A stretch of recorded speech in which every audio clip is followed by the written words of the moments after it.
Disfrutamos mucho nuestra conversación con el eurodiputado Jordi Cañas, creo que les va a ocurrir lo mismo. Muchísimas gracias por aceptar esta conversación con EBTV Online. Gracias a vosotros. Siempre es un placer poder conversar y compartir con vosotros inquietudes y opiniones respecto a lo que está sucediendo. Y usted bien sabe que se desataron muchas inquietudes después de ese comunicado de la Unión Europea, porque ya desde la semana pasada algunos medios, entendemos que de manera equivocada, estaban titulando la Unión Europea retira el apoyo al presidente interino Juan Guaidó. Pero quiero partir desde algo, si se quiere, didáctico. La Unión Europea en verdad nunca ha reconocido a Juan Guaidó como presidente interino, ¿cierto? Lo han hecho los estados de forma independiente. Exacto. Bueno, la Unión Europea es una institución que tiene varias partes, ¿no? La Comisión, que digamos que es el gobierno, tiene el Consejo, que es la Unión de los Estados, y tiene el Parlamento, que es el Parlamento democrático, ¿no? El Parlamento sí que reconoció a Juan Guaidó porque tiene una potestad política y reconoció a la Asamblea Nacional y a Juan Guaidó como presidente interino, porque la Asamblea así lo nombró, es decir, lo de Juan Guaidó, la aceptación como presidente interino es porque la Asamblea así lo nombra y a quien reconoce su legitimidad es la Asamblea. Después lo que hacen es la mayoría de los estados, 25 de 27, solo 2 estados, creo que recordar que Italia y Chipre no han reconocido, pero mayoritariamente sí. Y lo que hace la Comisión, es, digamos, reforzar esa opinión, ¿no? Porque la Comisión no tiene la facultad de reconocer gobiernos, eso lo hacen los estados, pero que sí que tiene un peso político, ¿no? Y entonces, como tú bien decías, ha habido, yo creo, una lectura errónea de un comunicado ambiguo. Sin duda. El comunicado, si quiere, allí entramos en su precisión con respecto al comunicado.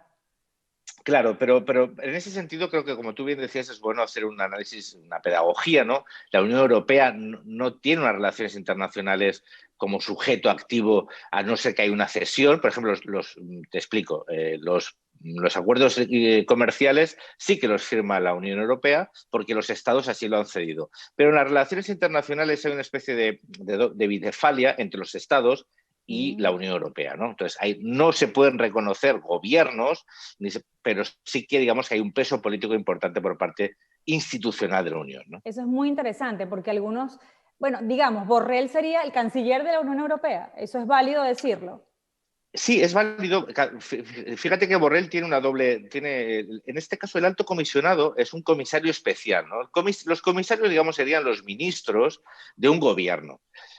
Pero en este caso Borrell tiene un doble gorro que llamamos aquí. Él está como comisario de Exteriores, pero a su vez tiene una presencia en el Consejo, porque representa al Consejo en sus relaciones internacionales, ¿no? La Unión Europea, repito, no es un Estado, no es Estados Unidos, no es Rusia, no. Es una unión de Estados que tienen cedidas algunas de sus competencias en algunos aspectos en política exterior, pero no en este caso en el reconocimiento de gobiernos. Y entonces la Unión Europea se mueve siempre en este espacio gris, ¿no? Entre una capacidad que tiene de impulsar una posición política, pero después unas limitaciones fruto de su propia naturaleza, ¿no? Ya que estamos dando esta clase, eurodiputado, me parece interesantísimo que de manera muy breve precise qué hace el Parlamento Europeo, qué hace el Consejo. De manera individual, cada una de estas organizaciones que al final representan al mismo continente. Mira, la Unión Europea es una construcción política nueva en el mundo. No hay nada parecido, ¿no? Pero intentando asimilarlo a conceptos que entendamos, imagínate que la Unión Europea es una especie de Estado confederal, ¿no? O federal confederal, donde el Parlamento tiene una capacidad legislativa, pero no tiene la capacidad de iniciativa, o sea, no puede proponer leyes, las leyes las propone la Comisión, que es el gobierno, pero tiene una capacidad colegislativa, de colegislador, y de impulso de acción política. Y el Consejo sería el Senado, ¿no? Un poco como el Senado norteamericano, donde cada estado tiene un senador. Ahí lo que pasa es que ahí el Consejo toma decisiones en cuanto al Consejo de la Unión de los Países, jefes de Estado y los ministros. Entonces, hay como 3 poderes, ¿no? El Consejo, la Comisión y el Parlamento. Pero el Parlamento tiene una cosa muy importante, que es una legitimidad. Es un parlamento democrático de más de 450 millones de habitantes, que tiene una capacidad política indiscutible. Por eso cuando el Parlamento Europeo reconoció a la Asamblea Nacional reconoció a Juan Guaidó, tiene digamos, una influencia muy importante sobre todos los estados, porque es difícil que estados se contradigan la posición mayoritaria del Parlamento Europeo, ¿no? Es Ok. un juego de equilibrios y es un juego a veces más sutil que el que puede, por ejemplo, Estados Unidos, ¿no? Pues, oye, tienes un presidente, tienes un secretario de Estado y que cuando hay una línea política determinada, ¿no? Aquí son 27 intereses políticos que buscan unos puntos en común. Eso a veces le quita fortaleza, pero a veces le da mucha, porque cuando se consiguen esos equilibrios, la potencia política es muy importante, ¿no? Y cuando la apoyas o la impulsas desde el Parlamento, que es una representación democrática de esos ciudadanos europeos, pues tiene, digamos, una fortaleza a nivel simbólico, pero también político muy importante, ¿no? Pero es Por que eso en la Unión Europea verdad, es tan importante. Dígame, dígame. si de 27 estados, 25 hacen un reconocimiento, entonces usted sí se atrevería a decir que es la Unión Europea reconoce a Juan Guaidó y a la Por supuesto, Asamblea mira, Nacional. yo en relación un poco al comunicado del alto comisionado, ¿no? A ver, estamos en un momento difícil, todos lo sabemos.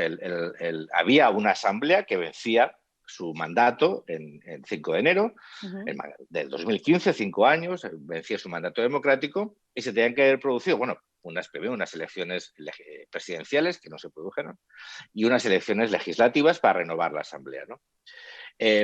Como tú sabes, esas elecciones las convoca un régimen ilegítimo, por lo tanto, no son de nula validez desde el principio y además están convocadas con una intención que no es, evidentemente, renovar la Asamblea, sino que tiene otras intenciones, ocupar en la última institución democrática, pero sobre todo blindar acciones posteriores, sobre todo contra la oposición, ¿no? Hoy lo veíamos con Iris Varela, que ya anunciaba lo que iban a pedir, ¿no?, al Tribunal Superior de Justicia, que era empezar procesos judiciales contra diputados, ¿no? Bien. Y quitarle las propiedades a quienes no viven allí, además No, por de supuesto. tantas Esto cosas, ¿no? era simplemente tener las manos libres, tener, digamos, una coartada política que permitiese ir a por la oposición, que está, digamos, amparada, no del todo, porque sabéis perfectamente que había sufrido acoso, persecución y violencia, pero digamos que tiene un amparo por su legitimidad democrática, ¿no?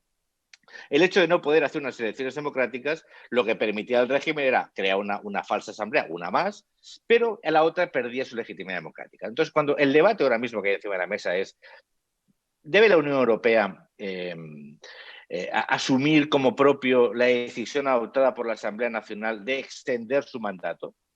Yo creo que es evidente y nosotros desde el Parlamento Europeo sí lo vamos a impulsar para que la Comisión y los Estados así lo entiendan. Porque ante un vacío legal, ante la imposibilidad de renovar la Cámara, porque no puede haber elecciones democráticas, en cualquier democracia, tú imagínate, en España o en Francia, que hubiera unas elecciones generales y que por la COVID, por el virus, no se pudiesen realizar.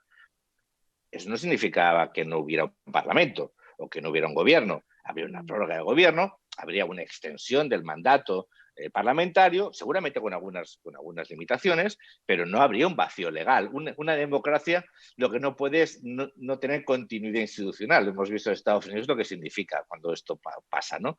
Sí. Pues evidentemente, si en Venezuela no se pueden organizar unas elecciones que permitan renovar la Asamblea, Venezuela no puede estar sin una asamblea democrática. Luego parece razonable que haya una extensión del mandato hasta que se puedan celebrar unas elecciones. Es que Pero parece...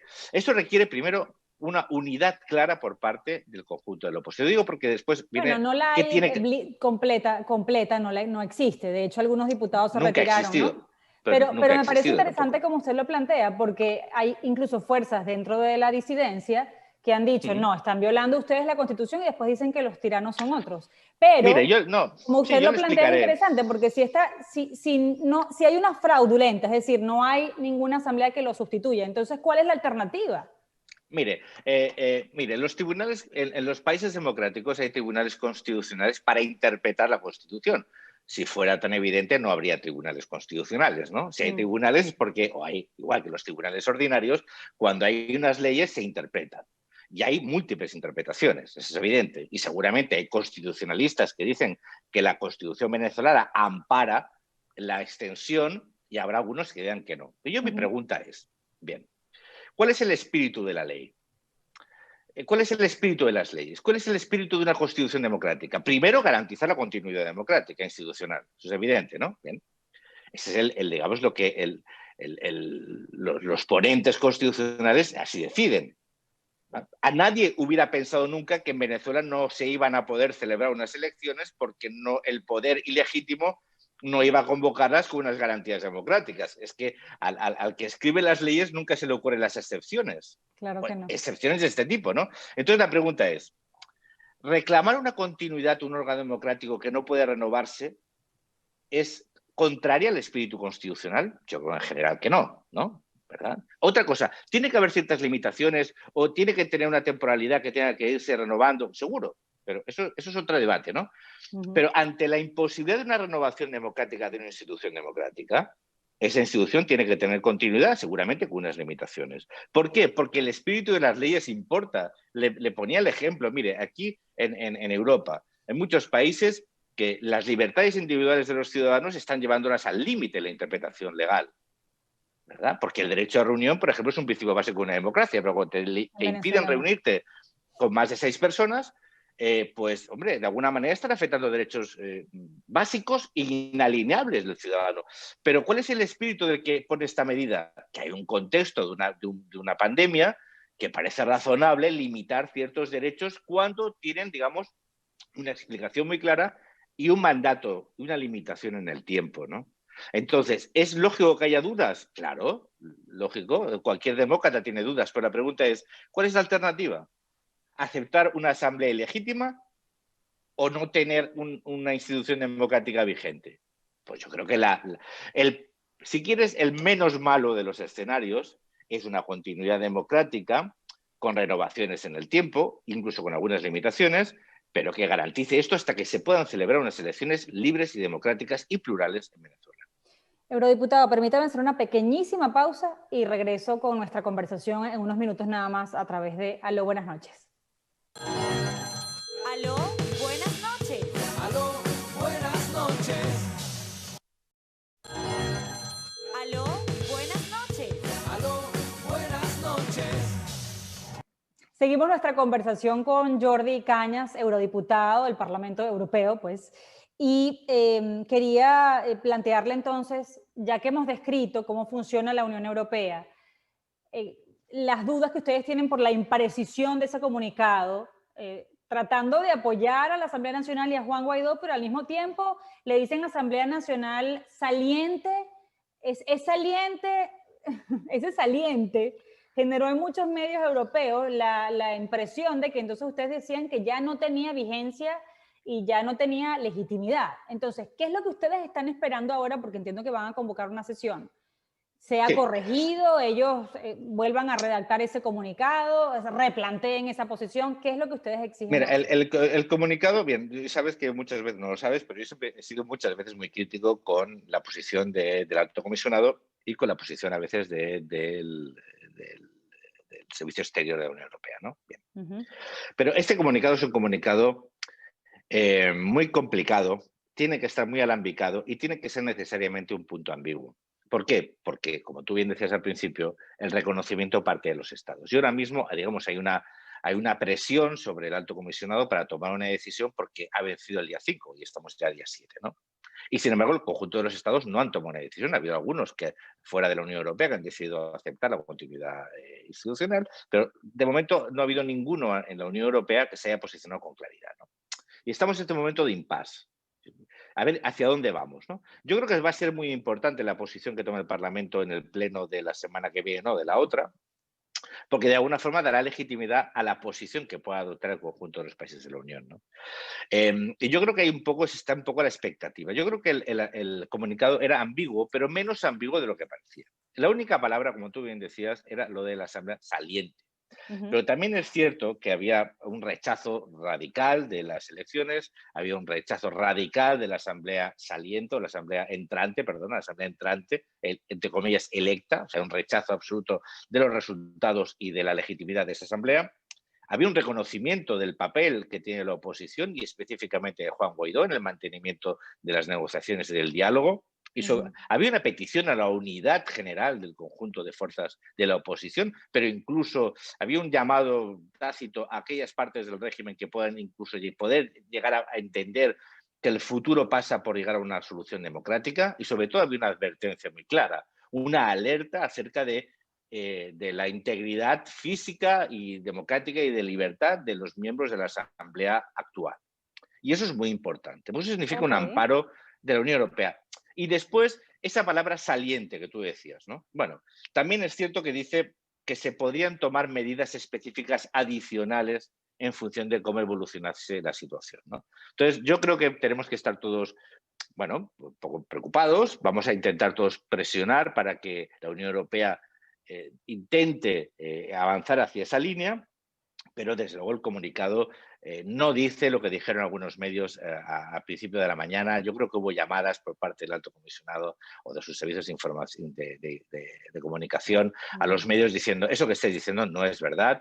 No provoquéis que acabe siéndolo, vamos a dejar un poco de tiempo, vamos a ver cómo evolucionan estos días y si desde luego el régimen lo que va a hacer es lo que advertía Iris Varela, de poner en riesgo la integridad, el patrimonio y ir a por los miembros, quizás con eso lo que se está dando es el último empujón para que la Comisión y el conjunto de la Unión Europea acabe apoyando a la continuidad institucional de la Lo Asamblea Nacional. interrumpo allí porque usted decía que quizás una preocupación de Borrell es que los medios estuvieran incitando a que el titular real fuera ese equivocado que pusieron al principio. ¿Por qué dice eso?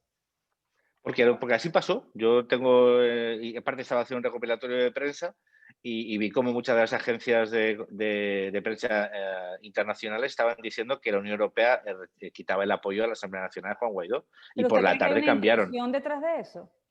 No, el problema es que era ambiguo. Una intención, siempre hay una intención. Yo creo que los titulares nunca son inocentes. El problema es que se podía derivar eso y lo contrario, ¿no? Pero yo creo que el cambio que hubo por la tarde significó que alguien dijo, oye, no estamos diciendo esto, ¿eh? Ok. Cuidado, ¿eh? O sea, Usted fíjate cómo mencionó, hubo unos cambios. Yo sí que lo sí, sí, monitoricé pero y hubo unos sustanciales. cambios muy claros. Sí, sí, sí. Sí, sí, Sí, cómo el no. comunicado era el mismo, ¿eh? No cambió. Sí, sí, sí, exacto. Lo que cambiaron fueron los titulares. De hecho, yo estaba tratando de solicitar ahorita la comparación, pero no la encontré, para que comparáramos, por ejemplo, lo que puso ABC y Sí, yo así. tengo después, tengo dos de Europa Press muy claras, ¿no? Con dos Ah, titulares ¿nos lo puede diferentes. recordar? Sí, lo buscaré y Ah, ok, ok, sí. lo tenía que localizar porque estoy ahora con el Estamos en lo mismo. teléfono. Sí, sí. Estamos en lo mismo. Intento enviártelo a ver si lo puedes usar. Pero Ahora, son dos fíjese, titulares que son muy diferentes. Sí, muy muy distinto, curioso. sí, sí, yo también estoy igual que usted. Los tengo aquí, pero no a mano. Pero Sí. fíjese, usted mencionó el asunto de la negociación y sabe que algunos sectores dentro de Venezuela les genera mucha suspicacia, un prurito.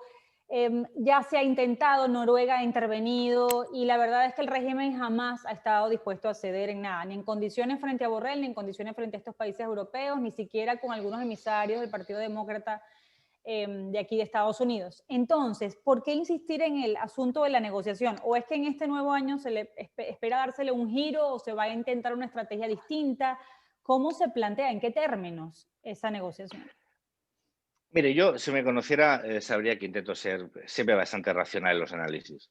No es lo que a mí me gustaría, es lo que es. Bueno, Mm. cuando en un país vive una dictadura y tiene un régimen que controla el ejército, y controla el poder militar y policial y los recursos económicos, aunque exiguos, pero controla el poder, es muy complicado revertir esa situación.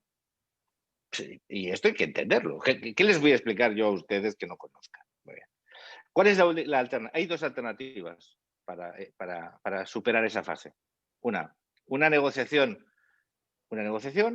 o una situación, digamos, insurreccional, Ajá. ¿no? Bien, bueno, la insurreccional, pues ni desde lo civil ni desde lo militar parece que ha funcionado y nos queda.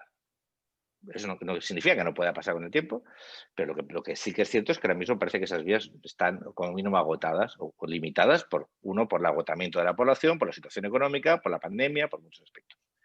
Y la militar pues, siempre ha sido, para la Unión Europea nunca ha sido una vía, porque nunca se ha creído desde la Unión Europea que esa fuese la vía, ¿no? ¿La otra cuál es? Pues ir erosionando al régimen. El régimen ahora, o sea, los regímenes, cuanto más duros son, más débiles son. Son un poco como el acero, ¿no? Puede ser muy fuerte, pero puede ser muy quebradizo, ¿no? A veces cuando más fuerte es algo, parece algo, es más frágil. Pero lo que va el proceso va a ser de bunkerización cada vez más. ¿Por qué? Pues porque sabe que ahora mismo hay un elemento novedoso dentro de la última historia de Venezuela, que es el informe de la ONU respecto a crímenes de lesa humanidad. Hay Ujú. muchos miembros de este gobierno que saben que en el momento que pisen territorio que no sea venezolano, sin la condición de miembros del gobierno, serán detenidos por crímenes de lesa humanidad. Entonces, claro, eso, pues, si bajamos al plano real, los interlocutores del diálogo saben que va a ser imposible llegar a un acuerdo ellos mismos, porque saben que su futuro va a ser muy complicado. Pero eso no significa que haya espacios del régimen que poco a poco sepan que a medio y largo plazo, sobre todo a medio, van a tener que llegar a una solución democrática, porque si no van a acabar igual. Y eso no va a ser rápido. Yo ojalá me equivoque, ¿eh? Yo siempre digo que hacer castillos de naipes cuesta mucho, se van haciendo poco a poco, caer es rápido, pero tienes que poder quitar la primera carta. Y esa primera carta es difícil, porque controlan los pocos recursos económicos, se han ido 5 millones o 6 de venezolanos del país, hay una dolarización de la economía gracias a las remesas que vienen de dólares y de divisas de las personas que se han ido. Bueno, y hay una situación que los que tienen a los militares bajo su control, porque les han cedido el control de empresas, de recursos, de actividades ilegales. Y entonces la realidad es que eso va a ser difícil revertirlo. Seguramente será rápido cuando empiece, pero para eso hay que ir hablando. Sobre todo se necesitan varias cosas. Una, unidad en la oposición. El régimen siempre va a intentar dividir a la oposición, el divide et impera de los romanos, siempre. Requiere que haya una oposición que tenga muy claro que antes de empezar a pensar en el día después de cada una de las formaciones políticas, lo que esté pensando es en el día de hoy de Venezuela. Y anteponer los intereses de Venezuela y de la democracia venezolana a los intereses políticos de un día después que todavía no sabemos cuándo vendrá. Tengo que preguntarle Entonces, esto, porque el dígame. venezolano, no todos, pero un porcentaje de los venezolanos Ujú. acusan a Juan Guaidó de no haber cumplido con el cese de la usurpación, ¿no? Que fue era la primera promesa de de esa ruta de tres, ¿no? Ya, Entonces, claro. yo quiero saber su posición, o sea, ¿qué diría usted a los venezolanos quienes piensan que Juan Guaidó no quiso llevar adelante el cese de la usurpación? A mí siempre me resulta como contradictorio pensar que hubiera una intencionalidad de su parte de no llevar adelante lo que prometió si el mundo lo está reconociendo, pero quiero que no decirlo yo, sino que lo diga un líder internacional. ¿Usted No, mire, responsabilizaría a Guaidó de no haber logrado el propósito? no, mire, yo me abstendré mucho siempre de opinar en nombre de los ciudadanos venezolanos que son los que sufren y viven esta situación, ¿no? Lo que pasa es que yo creo que uno tiene que saber eh, qué pide, qué exige, ¿no? Es decir, el mito de David contra Goliat sale bien en la Biblia, pero generalmente no sale bien.